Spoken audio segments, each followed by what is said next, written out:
আমরা কি পারবো এই ফুলের মতো সুন্দর করতে আমাদের জীবন? আমাদের যে স্বপ্ন, আমাদের যে আশা বা স্বপ্নের উপর দাঁড়িয়ে আমরা সামনের কথা চিন্তা করছি, আদৌ কি সেটা সম্ভব হবে? এই যে সতেজ যে প্রকৃতি, এই প্রকৃতির মতো জীবন কি আমাদের হবে? আমরা কি দেখছি? আমরা কি আশা করেছিলাম? আসলে কোন দিকে যাচ্ছি আমরা আসলে কি চাই? আমরা কি পরিচ্ছন্ন হতে সক্ষম হব? সকাল শুরু হওয়ার পরে আপনি কি দেখছেন? আপনি পথে চলতে গিয়ে কি দেখছেন?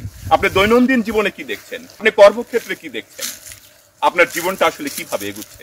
আমরা যে স্বপ্নের পেছনে দৌড়াচ্ছি, এই স্বপ্নময় করে গড়ে তোলার ক্ষেত্রে নিজেদেরকে কতটুকু প্রস্তুত করতে সক্ষম হয়েছি? একটু খেয়াল করেছেন কি? আমাদের নাকি সব আশার ঘুরে বালি? আমরা কি পারবো না? এইভাবেই কি চলবে জীবন? আমরা কি চিরকাল নিজেদেরকে পলায়নপর করে রাখবো? এখান থেকে সরে গিয়ে ওখানে যাব, ওখান থেকে সরে গিয়ে ওখানে যাব। তাহলে আমরা আমরা কি?